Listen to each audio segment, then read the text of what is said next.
Headlines for this week include graduation, Hmong courses, and CST poster presentations. Stay tuned, WMCM's Week in Review is next.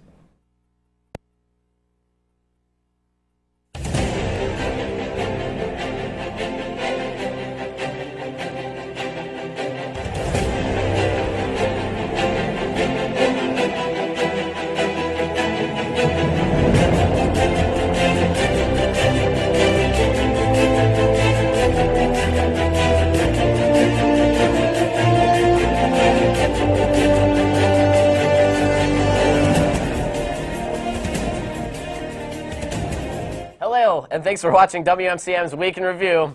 I'm Greg Hill. And I'm Evan Barrett. Later tonight, UWL will be continuing its professional writing and speakers series with the 6th and final installment of Teresa Lorenz, an associate research analyst for Healthcare Business Insights. She will be speaking in depth to a group of students and faculty tonight about UWL alumni working in professional and the technical writing field. The series began last spring's semester and hopes to provide students an opportunity to hear success stories from UWL and create more opportunities for employment. Upon graduation, the series will also hope to promote the professional writing speaking minor at the school. Dr. Lindsay Steiner, associate professor from the English department, hopes this series will emphasize community engagement by building connections between alumni and current students for internships. The lecture will be tonight from 7 to 8:30 p.m. in 139 Wimberley Hall. Well, my friends, another 15 weeks of classes has passed us by once again. Through all of the stress, impulse eating, and Netflix binging, we can finally say we have made it. For some students, this marks the end of one semester and the break before another one begins. For seniors, graduation is upon us. This marks the end of our college career and a new chapter in our life begins. As a senior, I can easily stare into this camera and say, I can't believe I did it, but I'm so relieved I did, almost. If you would like to be involved in sending our seniors off right, come to the commencement ceremony next Sunday, December 18th at 11 a.m. at the La Crosse Center.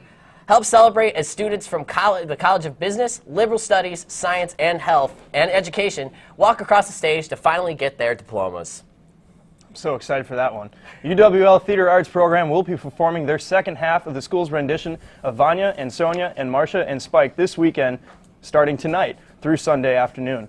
The play was a 2013 Tony Award winner for Best Play, based on a pair of gloomy, middle-aged siblings who share collective stories, arguing whose life has become more of a farce. Tickets for the comedy are already on sale and can be purchased at the box office and Center for the Arts. Tickets are $5 for students with an ID and $16 for adults.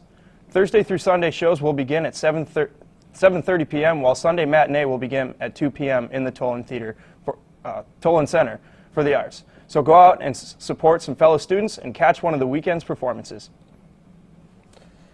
This week, we sent some of our WMCM crew to learn a little bit more about the Cultural Coffee Hour. Take a look. On Tuesday, Res Life hosted their Cultural Coffee Hour event in Eagle Hall, and here at WMCM, we decided to head down to the event and hear what it was all about. Cultural Coffee Hour is a time where students, faculty, staff, community can get together and discuss topics with an international focus. We have different topics throughout the semester, like tonight was wellness, so we have presenters who either studied abroad or international students. We just time to sit down, talk about those topics while having coffee or cookies. The presenters come to share their experiences of living abroad to help spread cultural diversity on campus. So I was talking about the health and wellness of Australia and New Zealand. I spent a semester in Australia, so I can kind of talk about the experiences I had with their health and wellness, and I kind of focused on their sports because that's a huge part of their identity.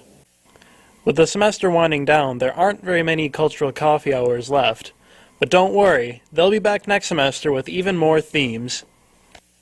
Yeah, like this semester we had wellness, history. Next semester we're doing like fashion, women's history, folk tales. We do like everything under the sun pretty much.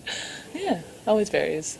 Yeah, definitely. I think it's a good time to kind of come out and talk about things that you might not be familiar with. Also a good time to learn about other cultures, learn about people from other cultures, and also other experiences that students have had. For WMCM, this has been Michael, for Stephanie and Brigham. Back to you guys in the studio. Now here's Mark Buchholz to tell about finals and the beginning of winter break. Thanks, Greg. The semester is coming to a close. For some students, this evokes a feeling of excitement to be done with their final semester here at UWL, and maybe a little nervousness as they spread their wings and venture out into the real world. While some are feeling excitement, other students are beginning to feel stressed as they realize that those due dates are just getting closer every day, and that paper they had 3 weeks to work on is due in 5 days. The final day of classes is next week, Wednesday, and with that, another 15 weeks of courses is completed, and the ever-dreaded finals week is set to begin. Thursday gives students a break to catch their breath and do any last-minute studying they have as finals begin Friday, December 16th and finish Wednesday, December 21st. As you're cramming 15 weeks worth of materials into only a few hours of studying and a 2-hour test, remember to take breaks and say goodbye to friends as they leave for winter break. You won't be seeing them until January 23rd with the start of spring semester. Looking for something to do during winter break that doesn't involve taking extra classes or working? UWL's Outdoor Connection is offering 5 trips varying from a 13-day hiking trip, the 4 deserts of Arizona, California, Texas, New Mexico, and Utah, to a short 4 days in the boundary waters of Minnesota. I strongly encourage you to take these trips into serious consideration as you think about what you'll be doing this winter break. The trips vary in cost but are well worth the money spent. Seeing our national parks and exploring what they have to offer is an experience we can all enjoy. For more information or to sign up online, visit uwlax.edu/recsports. Now, back to you, Greg. Thank you, Mark, my friend. As finals are quickly approaching, stress is at an all-time high for UWL students.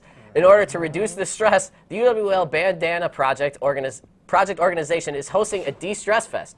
The Bandana Project is at UWL, is a student-inspired project in order to promote mental health within our campus community. This project began in the fall of 2015 by student Emily Wood and Professor Dr. Betsy Gerbrick. The De-Stress Fest will include a brain food bar, stress ball and bracelet making, coloring mandalas, Buddha boards, and local giveaways. The De-Stress Fest will take place Thursday, December 15th from 11 a.m. to 2 p.m. in Portal Call in the Cartwright Center. Take time for yourself, de-stress, and make sure you end the semester on the highest note possible. The Cooley Region Humane Society has many pets in need of loving homes. Here's some of the animals available in this week's edition of Perfect Pets.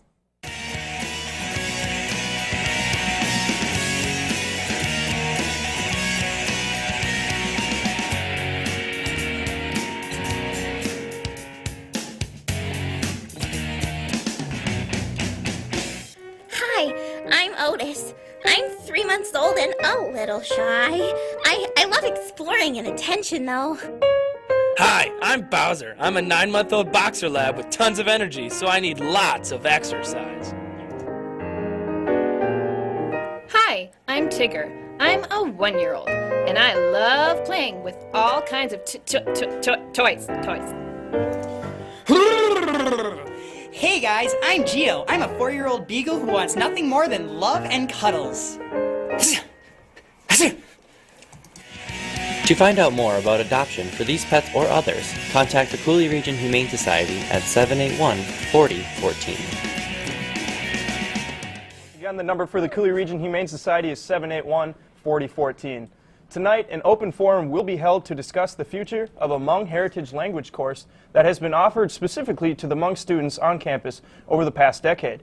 The university has offered a 2-semester course for the native speakers only to drop the course this upcoming spring semester due to dwindling course enrollment numbers.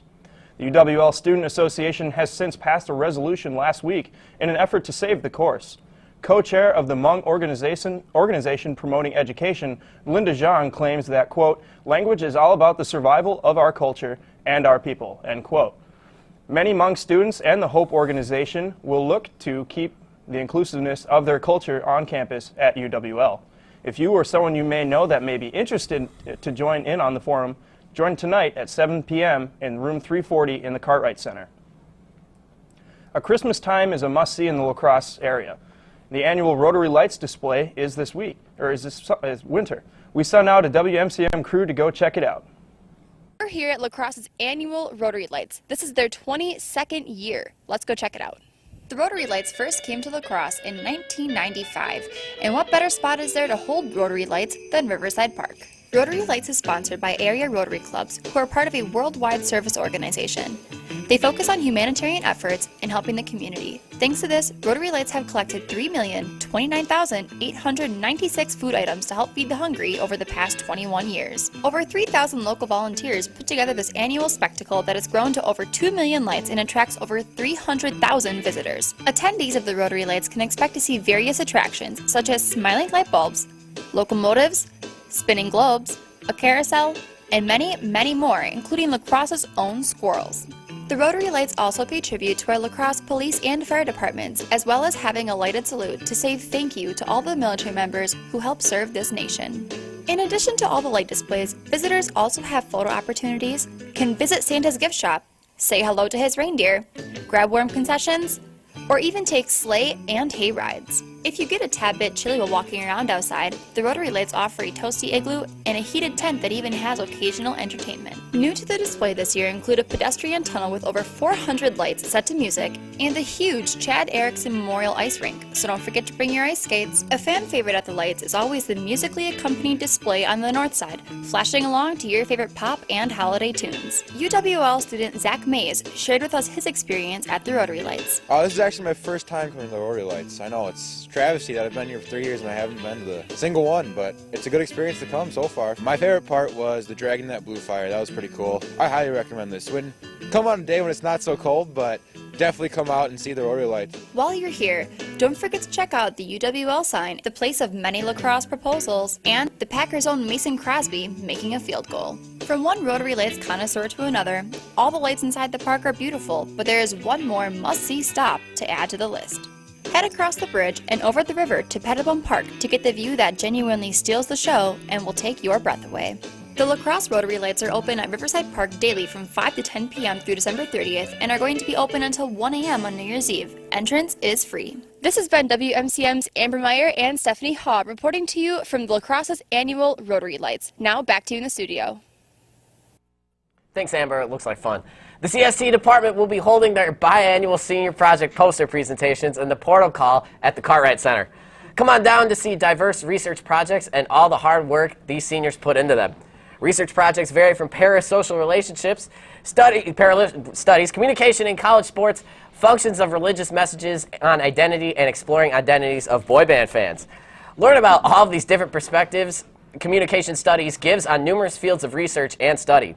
Visitors will have 2 different opportunities to attend these presentations.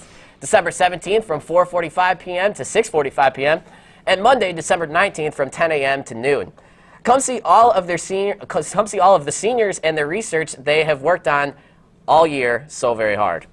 Each week, the WMCM crew goes out and talks to your fellow peers in a segment we like to call Campus Insight. This week, they ask students what their favorite holiday cookie is. Centennial Hall to ask students what their favorite holiday cookie is and why. I think I just like the classic chocolate chip cookies because they're always good no matter how you make them. My favorite Christmas cookie is a sugar cookie because that's what my mom always made. My favorite Christmas cookie is the ones with the chocolate kiss in the middle because they're really good. Really, I don't have a reason. They're just really good and I love chocolate. My favorite Christmas cookie is the peanut butter ones with the chocolate chip on, or the chocolate kiss on top. My favorite Christmas cookie is an underdog for sure, but it's definitely the molasses cookie. Just because, I mean, it's real seasonal. You don't see it around very often, and it's just one of my favorites my mom makes. Oatmeal raisin because we always make them this time of year. Chocolate chip. Why? Because it's the original cookie. Like everybody makes it and eats it. My favorite holiday cookie would be just a simple sugar cookie because you're able to get together with your family and decorate them. My favorite type of Christmas cookie is molasses because they're my grandma's favorite and we'd always make them together when I was a little kid. For WMCM, this has been Camille Walter and Tram Tran. Back to you in the studio. Look for the WMCM crew around campus for your chance to have your opinions heard on next week's edition of Campus Insight, or maybe it's next semester. And now here's Kyle Popovich with a review of the movie Fantastic Four. Thanks, Evan. 8 years after a disastrous end and an attempt to introduce Marvel's first family into the cinematic universe, Fox Studios decided to give the franchise another go. In 2015, we were given a fresh, interpretation of a hopeful and promising vision by director Josh Trank of The Fantastic Four. Fox decided to go a different direction with the franchise the second time around, creating a darker and grittier film compared to previous installments. Trank also decided to go younger and tell a different origin story, more true to the comics, that followed young stars Miles Teller, Michael B. Jordan, and Kate Mara as the lead roles. These young and bright scientists are brought together to develop a machine that allows alternate dimensional travel. After long discussions amongst one another and disobeying direct orders, they decide to give the teleportation device a trial run themselves. Optimism runs thin after the trial run goes bad, and the scientists' physical forms are altered with fantastic abilities. With these newfound powers, the team must come fight together and fight a former friend turned enemy. Let's take a look at the fantastic trailer.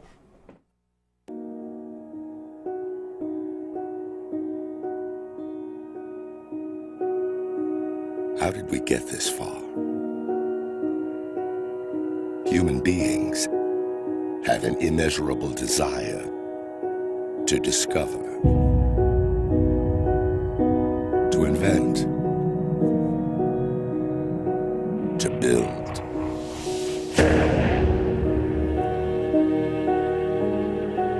Our future depends on us furthering these ideas. A responsibility that rests on the shoulders of generations to come.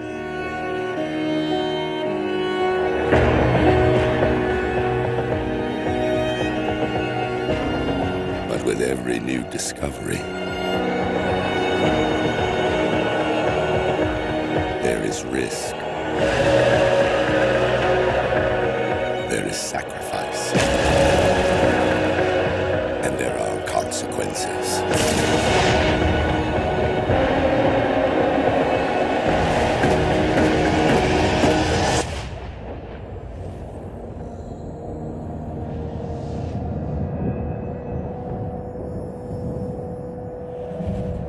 Be ready for what's coming. What is coming? The answers.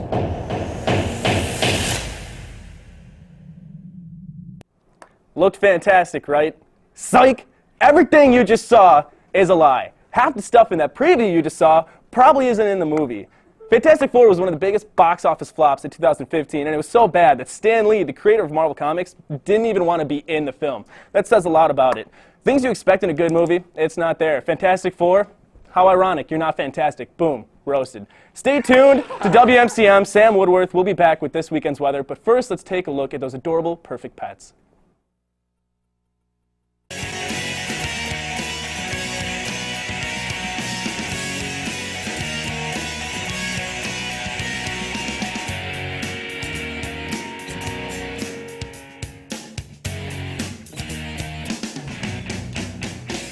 Hi, I'm Otis. I'm 3 months old and a little shy.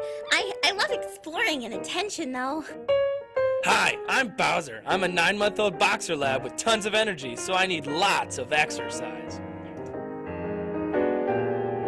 Hi, I'm Tigger. I'm a 1-year-old, and I love playing with all kinds of toys. Hey guys, I'm Gio. I'm a 4-year-old beagle who wants nothing more than love and cuddles. To find out more about adoption for these pets or others, contact the Cooley Region Humane Society at 781-4014. What is going on, Lacrosse? I'm Sam Woodworth, and I'm here with the final edition of our Weekend Review, Weather for the Semester. And it turned cold, and it turned cold quick. Is it cold enough for you out there? I know I'm freezing. Tonight, it's going to get down to 26 degrees and cloudy. Very, very windy. We've had that the last few days. Moving on to Friday. Partly cloudy, still colder, only 20 degrees. How does it get colder overnight? I don't understand it. So let's move on to Saturday. Saturday's coming, and boy, we get snow. And snow again on Sunday. Both are about 20-ish degrees, so I'd avoid going outside this weekend and binge on Netflix, definitely. Now here's Josh Malazewski with this week's interview. Thank you, Sam. Inclusivity and diversity are two words that are greatly emphasized here at UWL, both through the overall culture and through the course selection.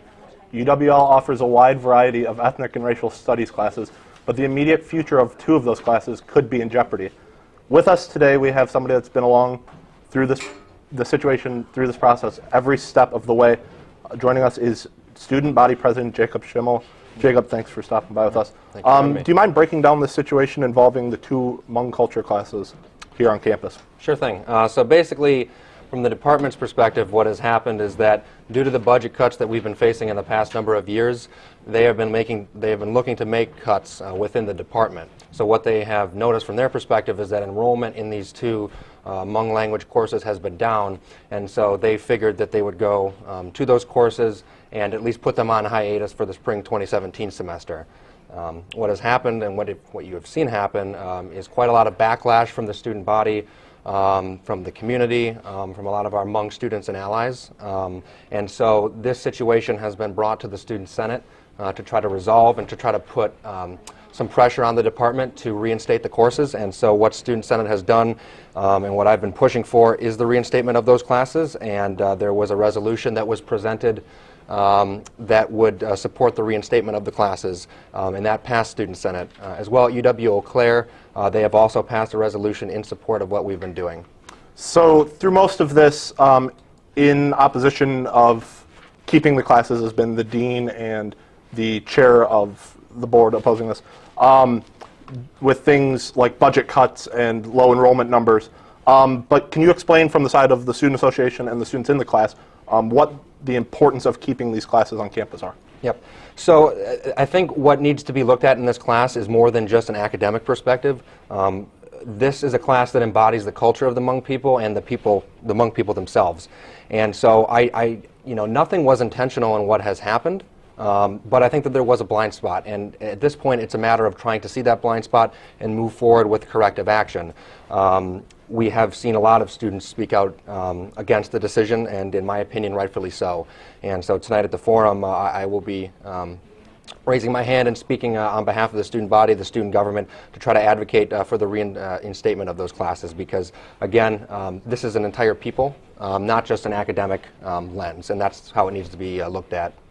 So have the 2 sides come to any compromises, and if they have, what ideas have been pitched out there? So what's been reached with the department so far is having the courses offered through a distance learning form directly through UW Stout. As of now, the reception of that has been mixed at best. I understand the intentions of the department in trying to do something, and I do appreciate that, but in my point of view, and in a lot of other students' point of view, it's just not enough. In order for a course like this to be taught effectively, you really have to have the instructor there physically, and so that's what we're going to still be calling for. Again, I respect what the department has tried to do here, but again, it's about making that corrective action, and so we're going to have to make sure that we do that. All right, last question here. Can you explain the importance of inclusivity and diversity on a college campus like UWL? Right, so UWL is about 91% white. And so I think we have a little bit of a blind spot right there, and we need to make sure that we're paying attention to these issues. Consistently, some of the students that have been the most passionate about making a difference here on campus and making sure that they're being represented are our students of color, our students of different backgrounds and the like. And so we have to make sure that we're doing that here on this campus. And so that means more than words, it means actions. And so I think in this case, that's going to mean that we reinstate those courses, and that's what we're going to push for. All right, so like it's been mentioned before, there is a forum tonight at Port-a-Call in the Cartwright Center at 7 p.m. Jacob, a ton of people will be there. That's why it had to be moved there. For more information on that, it'll be on UWL's website homepage, and hopefully you guys can attend. Oh, WMCM Week in Review will be right back with sports, but first let's get one more look at those perfect pets.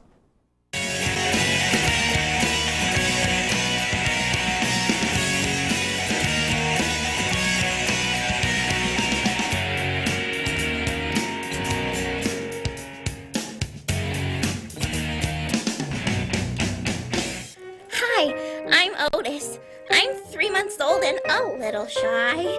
I love exploring and attention, though. Hi, I'm Bowser. I'm a 9-month-old boxer lab with tons of energy, so I need lots of exercise. Hi, I'm Tigger. I'm a 1-year-old, and I love playing with all kinds of toys. Hey guys, I'm Gio. I'm a 4-year-old beagle who wants nothing more than love and cuddles. To find out more about adoption for these pets or others, contact the Cooley Region Humane Society at 781-4014. Again, the number for the Cooley Region Humane Society, 781-4014. Well, welcome aboard to the final Eagle Sports Report of the semester. I am Murphy Shannon. The women's basketball team has bounced out to a 5-2 start to the year. After totaling just 7 wins a year ago, the Eagles took the court on Tuesday in Mankato to square off against the Vikings of Bethany Lutheran.